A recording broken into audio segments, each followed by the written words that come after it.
Hello, I've got for you today a writing sample of Montblanc's curved calligraphy nib. So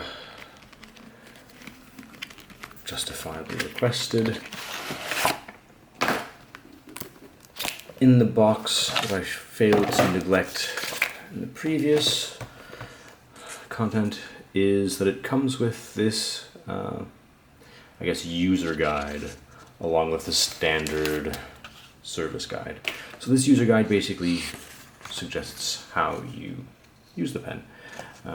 Very simple instructions with the basic idea that holding the pen across the page provides a large thick line, and then pulling it down the page provides a thin line. And then of course with the idea that if you angle the pen, you'll get a line of different size. And then of course that it can be used for backwards writing. So very simple instructions, and then we'll see what I can make of it. So let's see if I can get a bit closer.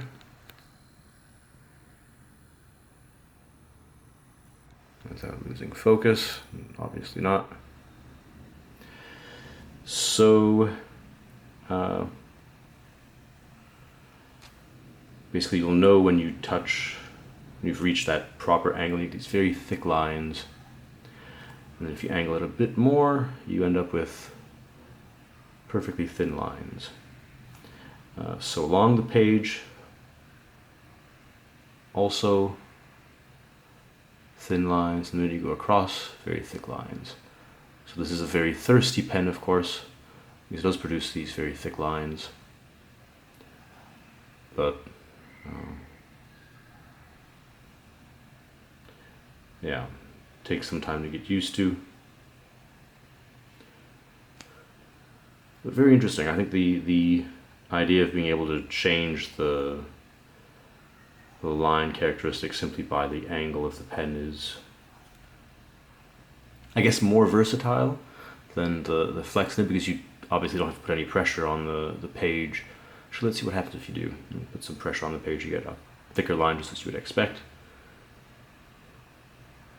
Thin line. And then of course you can't put pressure on the pen sideways, you're gonna make the pen skip. That doesn't actually do anything more than what you'd get if you didn't apply any pressure. So this is the Egyptian cobalt green ink.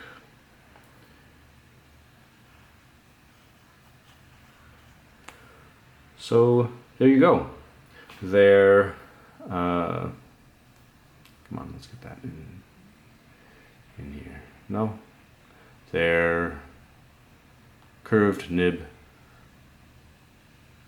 performance.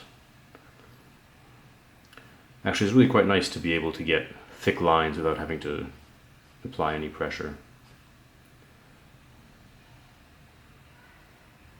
And wow, it is quite smooth. So this is Rhodia paper, vellum paper. And it's not bleeding through, so it's not producing too much ink. But I think on, let's see if I've got some standard paper, which I don't have, oddly enough. It might bleed a bit more because it is producing quite a lot of ink. So there you go. Some angles, small lines, and then other angles, quite thick lines. There you go. It's as simple as that.